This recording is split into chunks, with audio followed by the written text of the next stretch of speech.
Truth is, I sold my house. My brother-in-law, Kevin, said.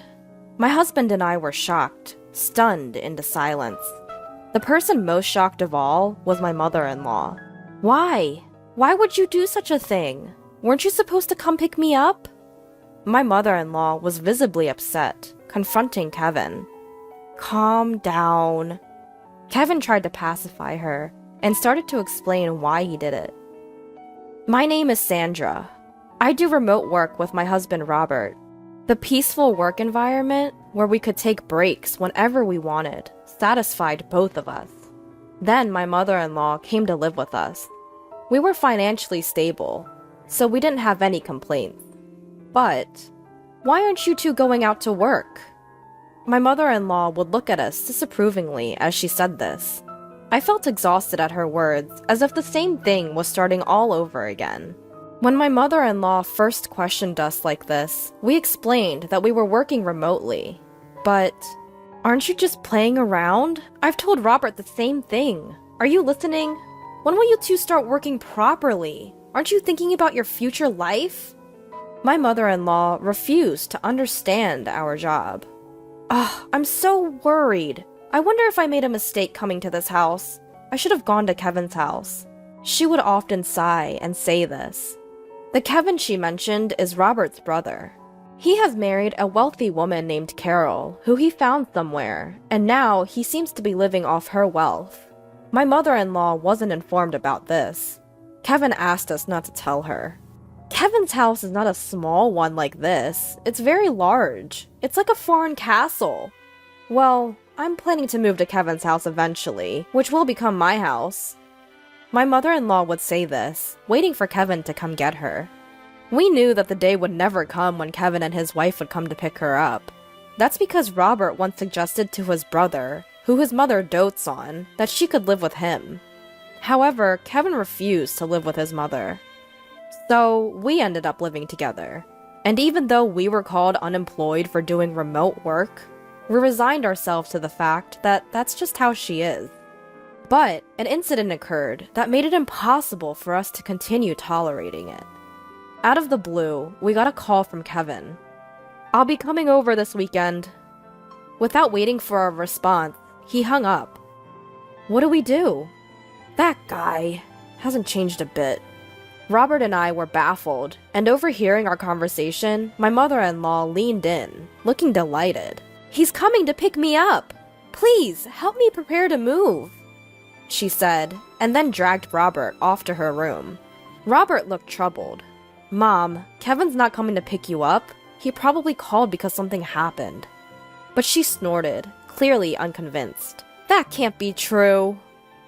But he didn't say anything about picking you up on the phone, right?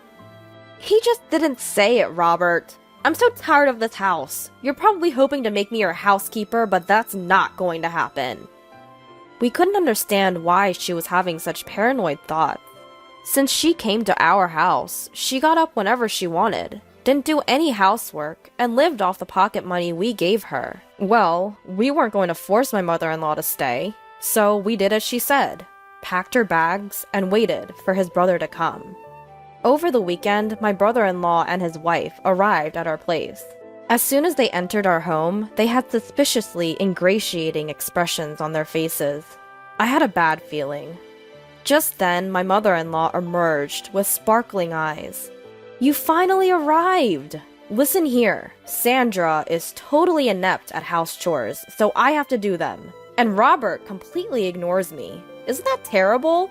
She said that with a victim-like expression, pushed past Robert, and welcomed her brother into our home. You guys, don't mistreat Mom. There's no way we're doing that. We're giving her an allowance, and she's eating whatever she likes. Plus, Sandra is handling the house chores, Robert said, with a complicated expression on his face, but his brother just looked suspicious. Robert has always been a bit clueless, probably treating Mom badly without even realizing. And it seems Sandra isn't the considerate type. That's right! Kevin really understands me.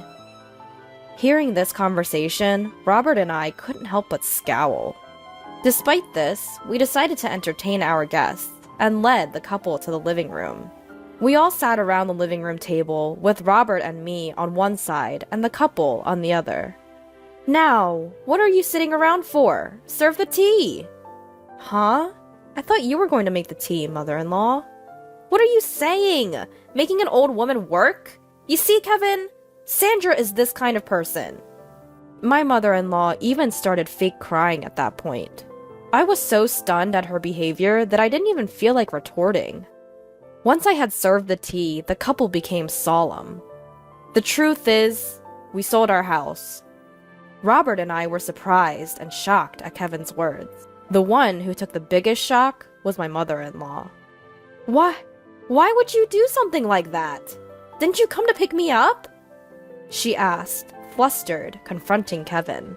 He tried to calm her down, saying, "Easy, easy," and then began to explain. "We've been in debt, and though we could repay the debt by selling the house, we're broke and have nowhere to live. So we came to discuss if we could stay here." "What? Debt?"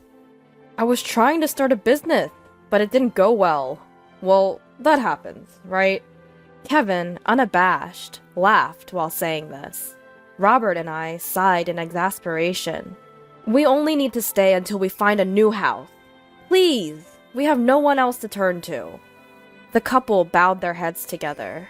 I think our expressions must have been complicated, but if they had nowhere to live, we had no choice. We agreed to let the couple temporarily stay in our house. However, we made them promise to leave within a month.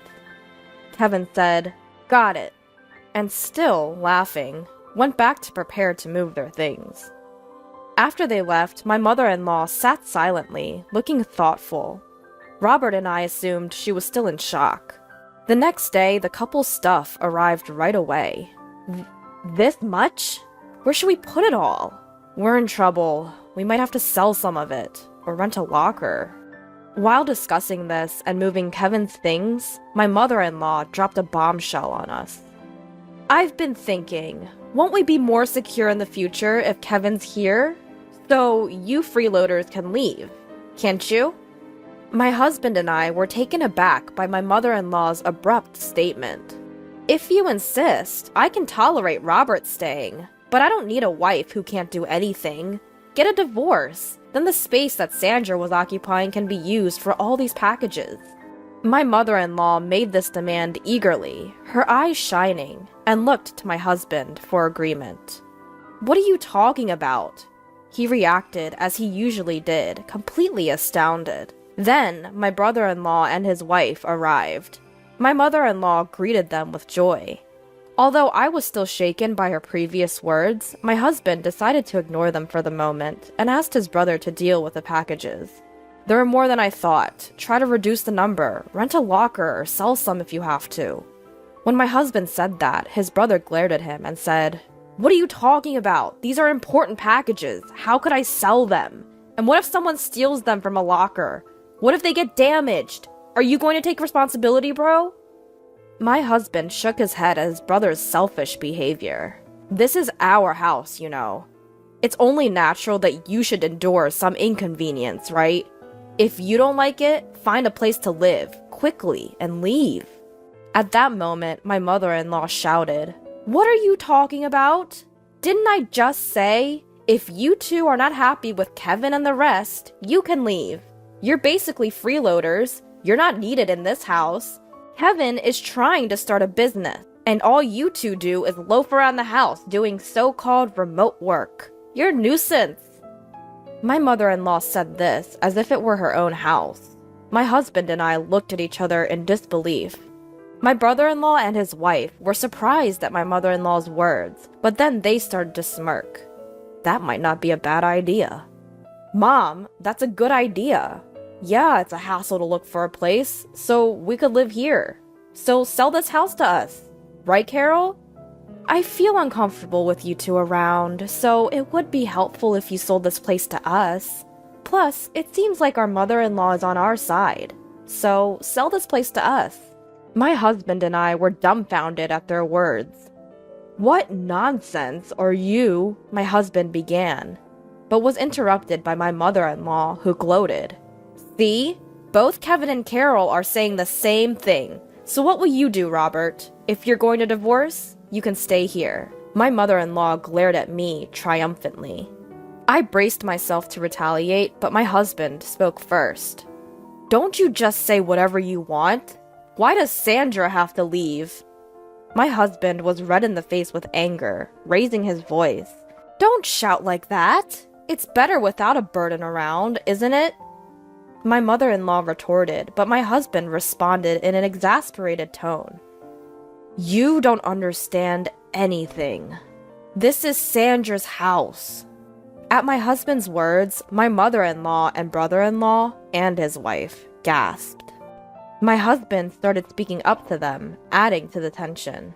This is the house that Sandra bought for our life together. What? What are you saying? Isn't it the husband's job to buy the house? There's no such rule. Moreover, Sandra covers all of Mom's allowance and living expenses. Sandra said she'd take on that burden because your pension is minimal, and it would be difficult for you to have financial freedom with just that. Robert was glaring at his mother-in-law with an intense expression. Despite this, my mother-in-law seemed to disbelieve, looking at me and snickering in disbelief. Unbelievable! Sandra just plays on the computer all day. She doesn't even do housework seriously. Wasn't my allowance coming out of my pension? Otherwise, there's no way Sandra could afford to give me $500 a month. Moreover, my mother-in-law continued, Sandra is the one managing my pension, isn't she? You might have told Robert otherwise, but I'm sure you're dipping into my pension. She puffed up her chest and glared at me. I glared back, not to be outdone. It's true, I've succeeded as a business owner. You're lying. Divorce this lying wife already. You should live here with me and Kevin and Carol. Besides, there's no proof that Sandra is earning money. There is. Here it is. With that, I pulled out my paycheck and showed it to her. The sight of it left my mother-in-law and Kevin and his wife slack-jawed. We've not used any of Mom's pension since she moved in here. If Mom ever wanted to leave, Sandra has been managing it so she could live independently. But instead, Mom, you've been bossing Sandra around, interfering with her work. You're the problem. If you don't like Sandra, you should leave, right now. I don't believe any of this. We don't mind if you and Kevin temporarily stay, but some patience should be expected. We didn't want you two to live here in the first place. We only agreed because you begged us. Robert said this, glaring at Kevin and his wife. Kevin and his wife broke out in a cold sweat, not used to Robert raising his voice. Just kidding! But you sure are earning a lot, huh? I wish you could teach me some business tricks. Right, Carol? Yeah. While it's true we were worried about living with our sister-in-law, it seems like she's a good person after all. Kevin and his wife smiled at each other, but my mother-in-law was unyielding. Don't act so high and mighty. You're just a bum. Enough. Robert, you should leave too. You should go outside and see how harsh this world can be. My mother-in-law, filled with conviction, refused to listen to anything we said afterward. Robert and I sighed in disbelief, interrupting her with, well, if that's how you feel, we'll pack our things and move to a new house. You guys will be stuck with the mortgage, but if that's okay with you, don't come crying to us for help. If you insist, mother-in-law, we'll leave. Even with a pension, maintaining your lifestyle will be challenging. But I guess that can't be helped, can it? At our words, my mother-in-law turned beet red and yelled at us to get out. Wait! You can't be serious! We don't have to do that, do we? Yes! If you two are here, we're safe! Kevin and his wife tried to stop us, but my mother-in-law gave us a fierce look and said, Don't you dare talk back! Kevin, you're going to be a CEO, aren't you? I don't mind you using my pension, so just start a company and show us how successful you can become. I'll show you what happens when you defy us. My mother-in-law's words were filled with intensity. Hearing this, we decided it was best to no longer get involved with her or Kevin's family and left the house. Of course, the mortgage on the house remained, but we changed the ownership to Kevin's name. Some time had passed since then. While there was some residual dissatisfaction from that incident, having been freed from my mother-in-law's sarcasm, we had resumed our normal routine. Just when we were working from home in our new apartment, as usual, my mother-in-law called my husband, crying. "Kevin has taken my pension and disappeared! He hasn't come back in a week! Carol and I are left alone in the house and we're in trouble! Please help us!" She wept as she said this. After my husband calmed my mother-in-law, he asked why Kevin had gone missing. "I gave all of my pension to Kevin for his startup, but he ended up spending it all on gambling. When I confronted him about it, he disappeared!" She cried out desperately. Since my mother-in-law couldn't continue the conversation through her sobbing, the phone was handed to Carol. "Could you please call us back? We can't live like this. Ever since Kevin failed his startup and sold the house we were living in, our parents have disowned us. My dad won't forgive us for selling that house. We haven't been able to reach either our dad or mom since..." Carol pleaded with my husband. At the sight of them, my husband muttered, "I knew it," in a disgusted tone. "That's unfortunate, but don't involve us. We warned you when we left, didn't we? Even if you come crying to us, we won't help. You can report Kevin as missing to the police. It's none of our business." With that, he hung up. I was shocked, but my husband said, "They got what they deserved." And I agreed. After that, they called my husband's cell phone many times. When my husband, frustrated, answered the phone, Carol would cry about not knowing how to report Kevin as missing. We were surprised she didn't know and gave her advice to call the police. However, they still couldn't find Kevin. Just when we thought they might not find him, we heard that Kevin had been arrested for bank robbery in another state. Apparently, he did it to repay his debts. It seems it wasn't his first offense, and he would likely face actual jail time.